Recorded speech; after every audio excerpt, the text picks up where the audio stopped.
Hi, I'm Dr. Gulledge, and I'm the Chief Medical Examiner for Cobb County.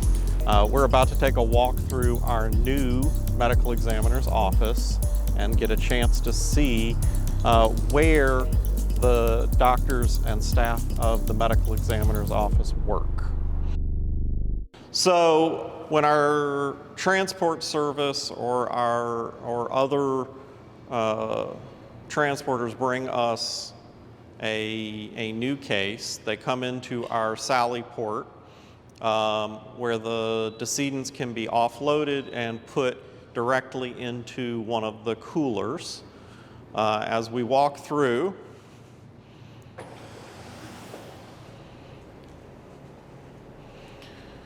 our system is designed to be very wide, where we can manage two cases at once, somebody coming in and leaving, or two cases coming in, or two cases leaving.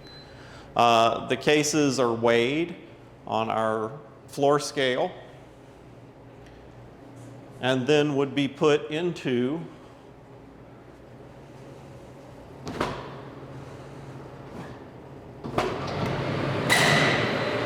a walk-in cooler.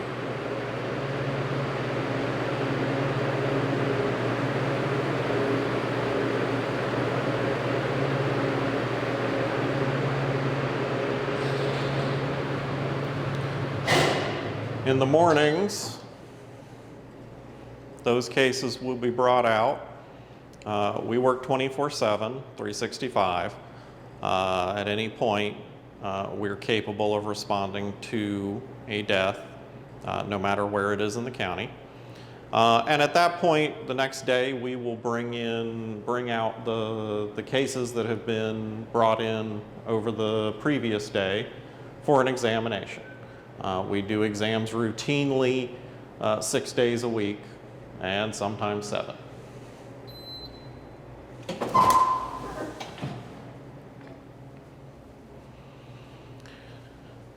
All of our entries into the morgue go through a biovestibule. Our morgue is considered a biohazardous area because each decedent may have diseases that we don't know about.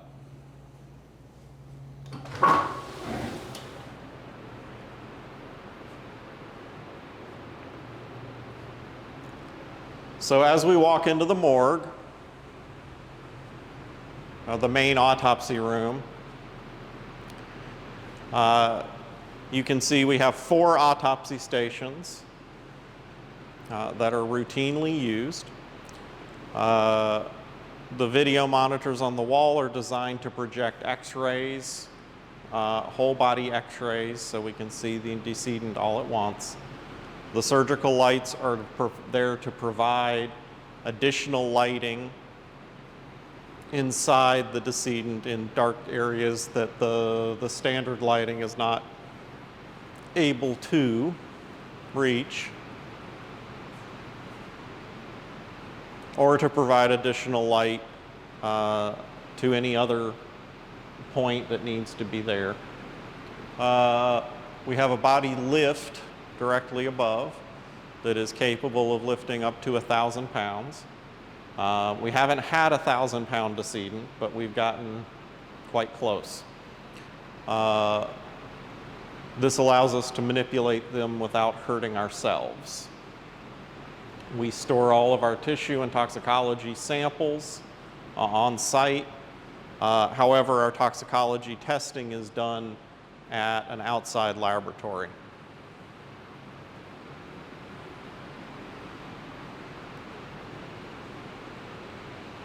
Very few of our tools are particularly specialized. We do use a bone saw, which is similar to a cast saw, but otherwise we use scissors and knives and forceps, just like some of which would be at home in a kitchen, most of which would be at home in a surgical pathology or a hospital pathology room.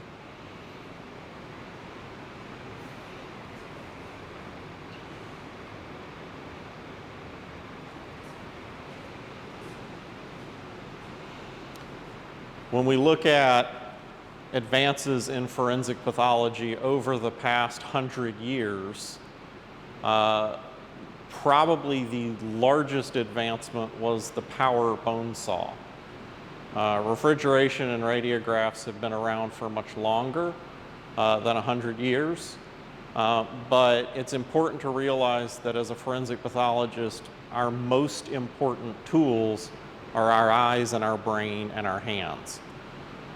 There is no magical device that you can stick a decedent into that tells you the answer.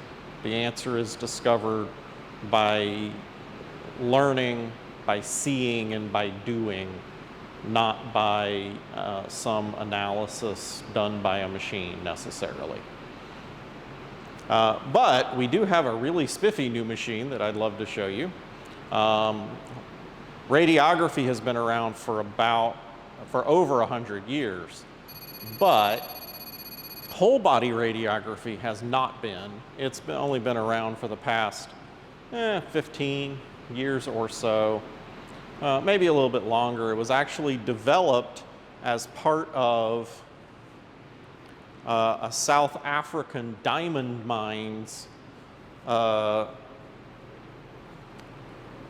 protocol for doing radiography on diamond miners, because as it turns out, it used to be quite common to steal diamonds by swallowing them. But since they're radio-opaque because they're so dense, it meant that diamond miners got radiographed quite a lot. So this company developed a whole body radiograph system for diamond miners and then found a good way to change it so that it was useful in the forensic setting and in the trauma setting. So this is the forensic model of our Lodox, which does an entire whole body X-ray in 14 seconds.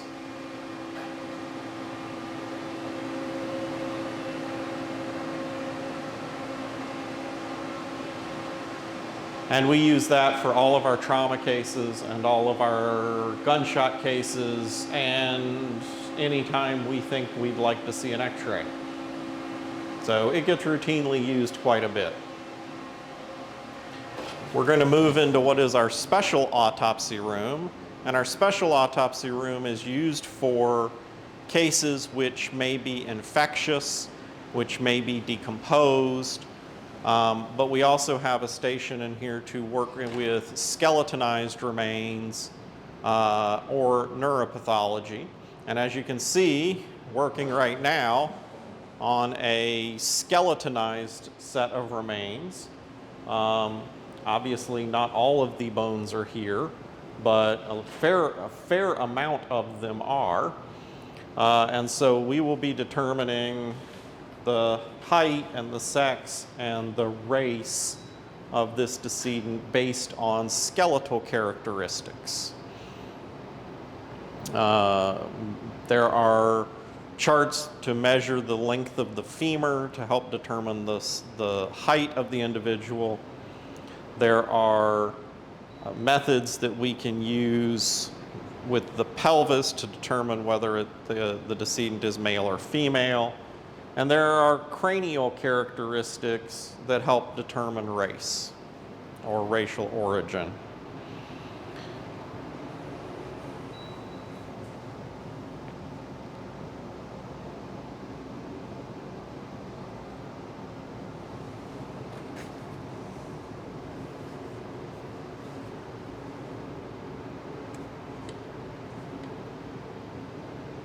And I'm thinking this is a black female. I'll have to find out if I'm correct. Well, definitely female. If you'll notice, we're looking at the pelvis, and the pelvic brim is significantly wider than in a male, so that there is the capability to give birth.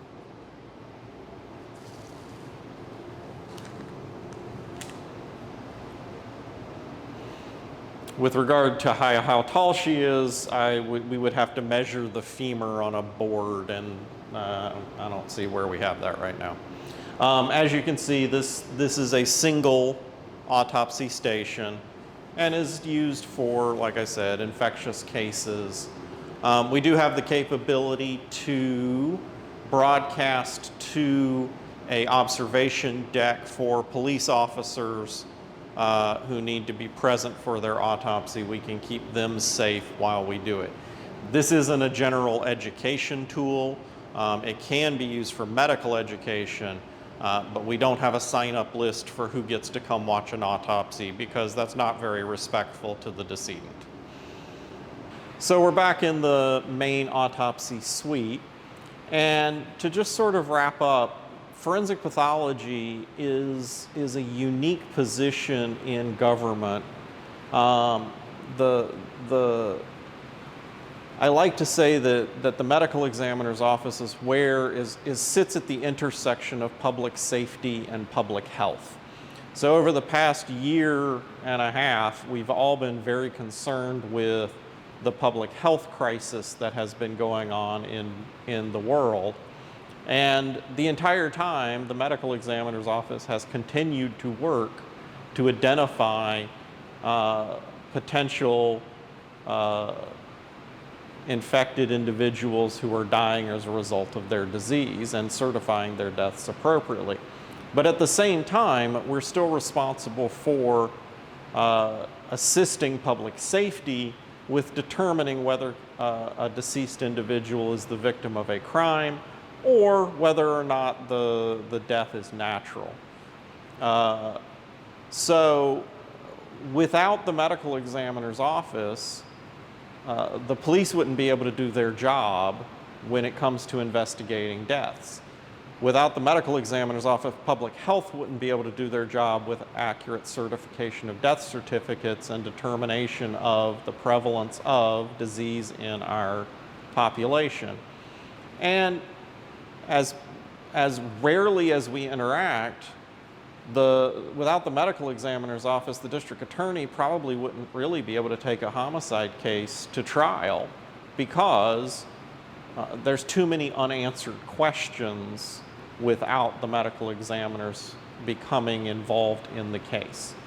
So in that unique position, we work very closely with the district attorney, we work very closely with all of public safety, we work very closely with all of public health, and provide information to those organizations. But beyond that, we're involved with the local hospital's trauma service in giving them feedback on ways they can do better, or how they did good in the process. We're also involved intimately with organ donation and procurement, making sure that life-saving organs reach the people that need them. We also work very closely to get tissue donation, corneas and bones to people who need them. So the best thing about my job is that I don't do the same thing every day. Some days I'm in here all day, and some days I'm working with the health department or working with the police department or working with the district attorney to try and make sure that the information we have found is making it to the people who need it. And of course, daily we work with grieving families to make sure that they have the closure that they need for their loved one. Thank you for taking a walk through our morgue with us.